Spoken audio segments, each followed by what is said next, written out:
Hi, this is Rajiv S. Khanna from immigration.com, the law offices of Rajiv S. Khanna PC. There's been a lot of confusion about curricular practical training, how it interacts with optional practical training, and its effect on a future H-1B.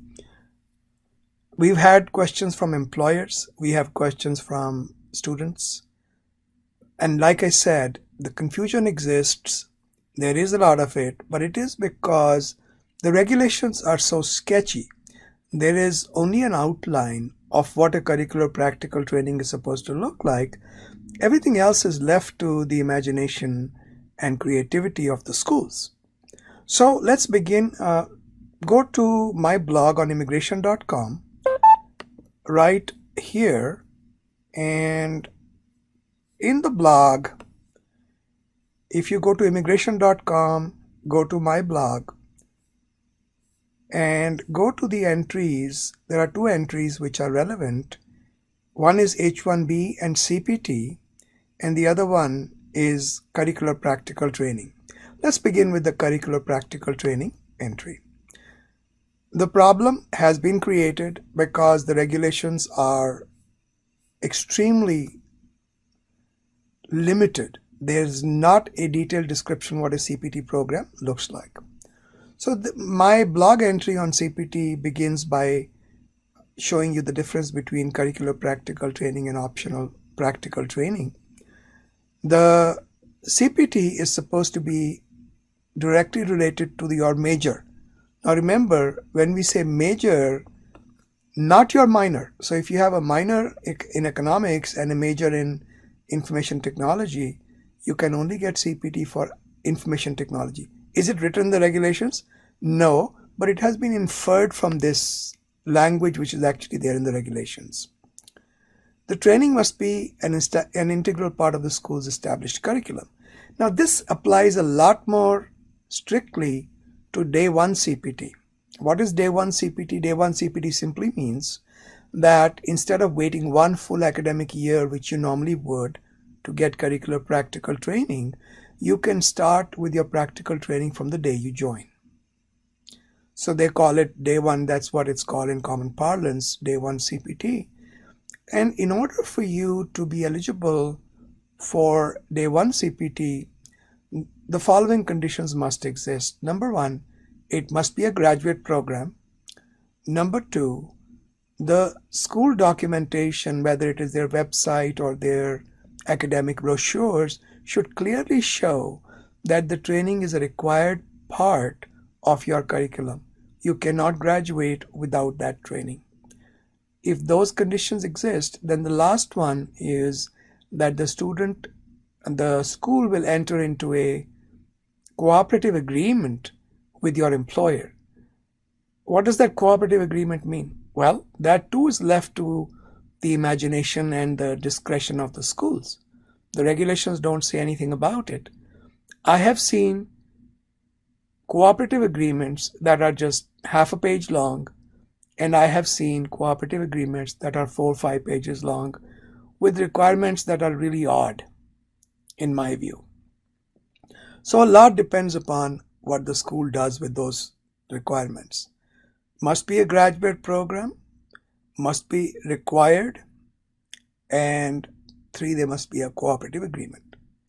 Some of the additional requirements here on CPT that I have mentioned, remember that you must get CPT permission before you start working, and you do have to identify the employer before you start your CPT program. The authorization is only for one specific employer, and it's only for a specific period of time. So for instance, if your classes are over, you cannot continue with CPT. You don't have your degree yet, okay? You finished your classes. Because the academic program is over, you cannot continue with the CPT. CPT presupposes that there are classes still in process. An interesting thing was, this is an interesting point. You can have more than one CPT authorization at the same time. Now, the biggest problem that students have been facing is this provision 1 year of full-time CPT eliminates your eligibility for OPT. I'll come to that separately because it's a completely different topic with its own issues. So everybody knows what OPT is.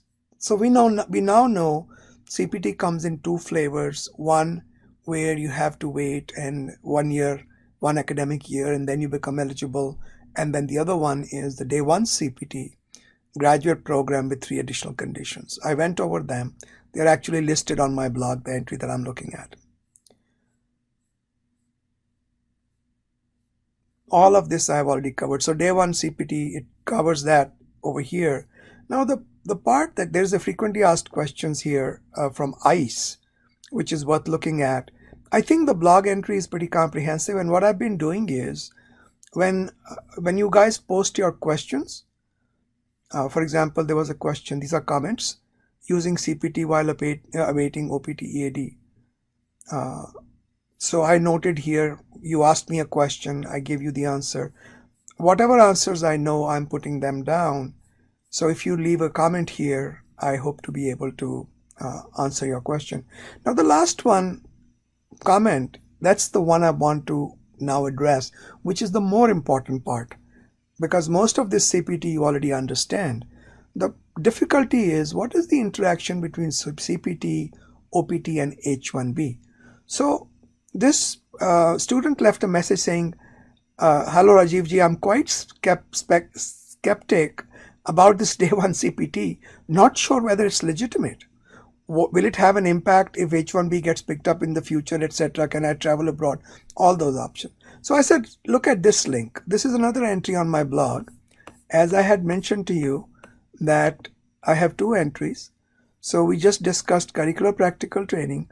Now I'm going to go into H1B and CPT. I updated it this morning.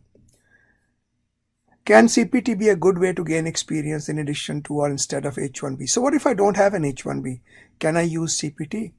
And the answer is yes, but the government has illegally taken the position that if you have obtained, no, let me rephrase that the CPT and OPT combined can only be 1 year. CPT and OPT combined can only be 1 year at one educational level. Of course, assuming that the CPT was for full time, which is, I believe, more than 20 hours each week. Okay. So if you take, for example, 7 months of full-time CPT, then you have only 5 months of OPT left. But here is the interesting point. What if I take CPT after I have finished my OPT, my STEM OPT? The law is silent. But if you read the way they are interpreting the law, it could cut down that as illegal employment. Would that stop you from getting an H-1B visa stamping if the H-1B is approved? No. The worst case scenario is what? So if they say your CPT is illegal, they can ask you to step outside the USA to get a visa stamping. They cannot deny you the H-1B. Personally, I think it's a lawsuit waiting to happen, and I think they would lose. In fact, I have analyzed the regulations here in my blog entry. It's a very short analysis. There's not really that difficult. It's not that difficult to understand.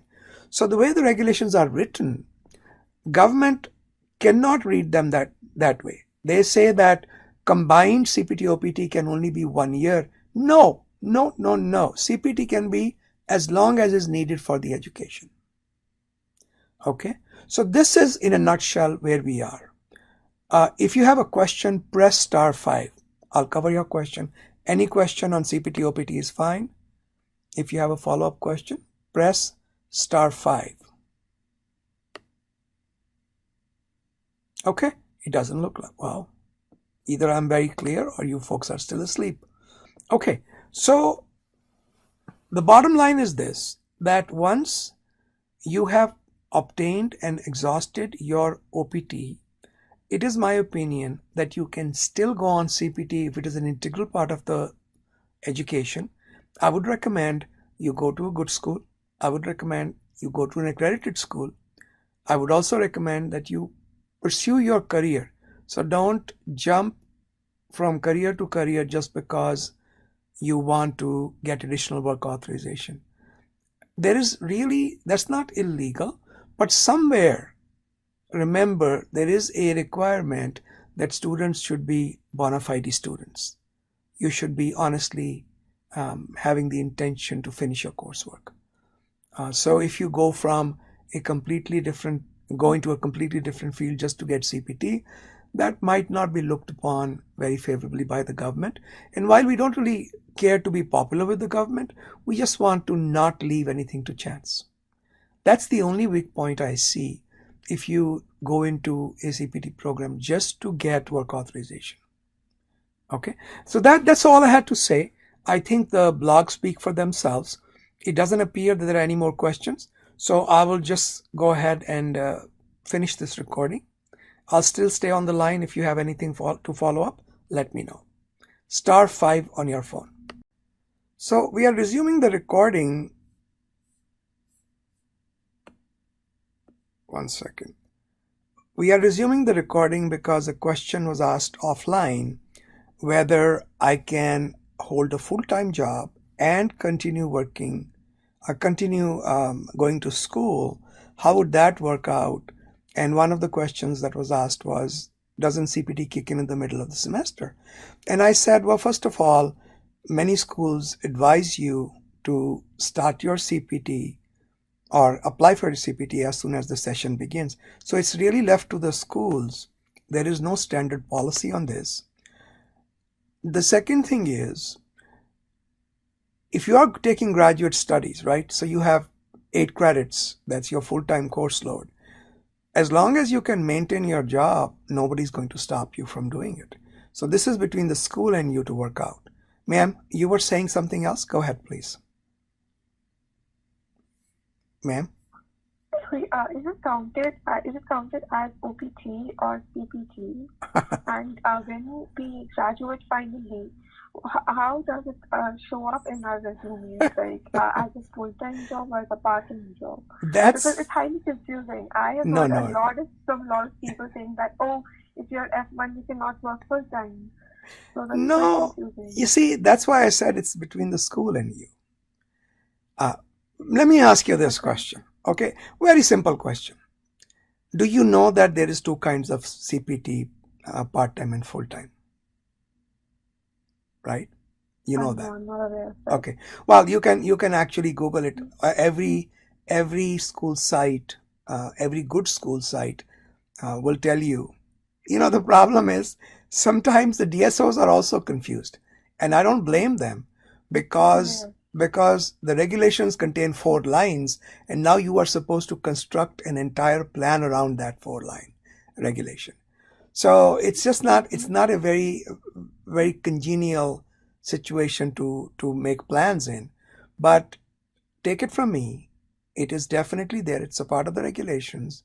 You can have part-time or full-time CPT. The fact that you can have full-time CPT, okay, then also presupposes that you have full-time course load, because if you don't carry full-time course load, you can't get CPT. So the idea is that full-time CPT and full-time work should be able to, full-time course load and full-time CPT should be able to coexist. It's a part of the regulations. And if you have full-time CPT, that means you're working full-time. By the way, another interesting question that is sometimes raised is, can I work more than 40 hours each week? And the answer is yes, you can. As long as you carry your full course load, you can work as many hours as you like. There is nothing stopping you from doing that. Okay, keep going. Okay. You said, how is it hang on, one quick second. You said, how is it going to show up in my resume? And the answer is, that's up to you. It's your resume. If you worked full-time, you say, I worked full-time. Nobody's there.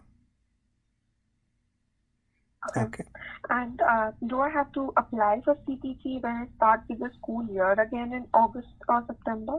Okay, so this is up to the schools. As I understand, the practice is, you see, I always ask the DSO. I don't ask a lawyer. We know the regulations, but the procedures that the DSO adopts, sometimes they're highly individualized to the school. So I would ask the DSO. Most schools would probably issue you CPT on a semester basis. Why? Because it is tied into a particular coursework. So you should have to apply. And by the way, CPT is handled internally. You know how CPT works, right? You apply, the DSO goes and makes some entries in your service records. They print out a new I-20, sign it and give it to you. That's it. It doesn't have to go to the USCIS. Okay. Okay. Understood. Yeah. Okay. I think that was it. Thank you so much. Oh, you're very welcome. Good luck. Guys, anybody has any question, press star. You're welcome. Anybody has any question, press *5. Okay. I have somebody from area code 281. Okay, area code 281, where are you calling from? Area code 281? I'm from Texas. Haji, Texas. Go ahead. Tell me how can I help you? Yes, sir. So, I have to do day 1 CPT from next year. And I have a question.